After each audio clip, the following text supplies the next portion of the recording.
राजा हरिश्चंद्र की कथा। राजा हरिश्चंद्र का जन्म आज से लगभग 8000 वर्ष पूर्व 6000 ईसा पूर्व हिंदू पंचांग के पौष माह के शुक्ल पक्ष की पूर्णिमा के दिन सूर्यवंश में हुआ था। सूर्यवंश को इक्ष्वाकुवंश व रघुवंश के नाम से भी संबोधित किया जाता है।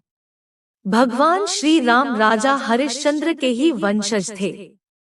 राजा हरिश्चंद्र के पिता सूर्यवंशी राजा सत्यव्रत थे। राजा हरिश्चंद्र अयोध्या के राजा थे। उनके कुलगुरु महर्षि वशिष्ठ थे। राजा हरिश्चंद्र ने राजसूय यज्ञ करके चारों दिशाओं के राजाओं को रणभूमि में परास्त कर चक्रवर्ती सम्राट की उपाधि प्राप्त की थी। वे एक सत्यवादी, निष्ठावान एवं शक्तिशाली सम्राट थे। उनकी प्रजा सुख समृद्धि व शांति से जीवन व्यतीत करती थी। राजा हरिश्चंद्र की पत्नी का नाम तारामती था। विवाह के उपरांत बहुत समय तक सम्राट व साम्राज्ञी को किसी संतान की प्राप्ति नहीं हुई। संतान प्राप्ति हेतु कुलगुरु वशिष्ठ जी ने सम्राट को यज्ञ द्वारा जलदेव वरुण जी को प्रसन्न करने का उपाय बताया। सम्राट हरिश्चंद्र के यज्ञ से प्रसन्न होकर जलदेव वरुण जी ने सम्राट को संतान प्राप्ति का आशीष दिया। वरदान के कुछ समय पश्चात सम्राट को पुत्र रत्न प्राप्त हुआ। पुत्र का नाम रोहित रखा गया। इसके बाद सम्राट पूरे परिवार के साथ सुख से जीवन यापन करने लगे। कुछ समय पश्चात देवताओं के राजा इंद्रदेव की एक राजसभा में महर्षि वशिष्ठ व महर्षि विश्वामित्र दोनों के साथ उपस्थित होने का अवसर हुआ। देवराज की राजसभा में चर्चा हुई कि मृत्युलोक का कौन मनुष्य स्वर्ग प्राप्ति का अधिकारी हो सकता है। महर्षि वशिष्ठ ने राजा हरिश्चंद्र को स्वर्ग प्राप्ति की पात्रता वाला मनुष्य बताया। महर्षि विश्वामित्र ने महर्षि वशिष्ठ के इस कथन का विरोध किया।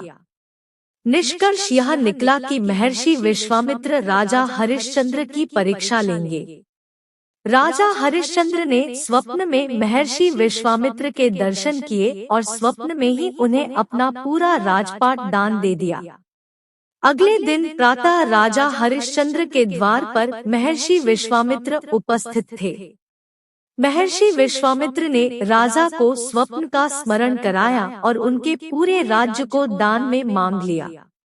राजा हरिश्चंद्र ने एक क्षण विचारे बिना महर्षि विश्वामित्र को अपना संपूर्ण राज्य दान दे दिया। दान के उपरांत महर्षि ने दक्षिणा की मांग हरिश्चंद्र जी के समक्ष रखी।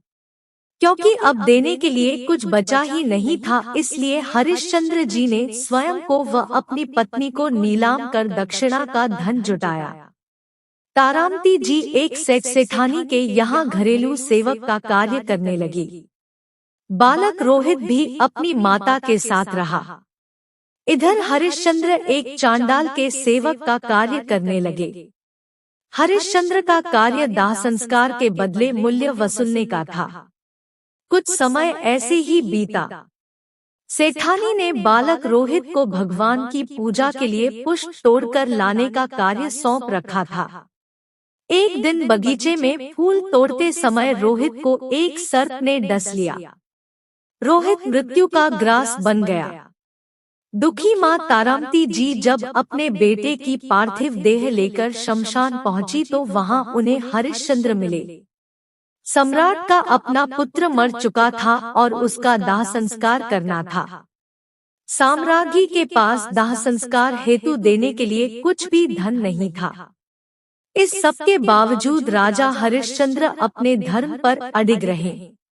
उन्होंने साम्राज्ञी को दाह संस्कार की अनुमति देने से मना कर दिया।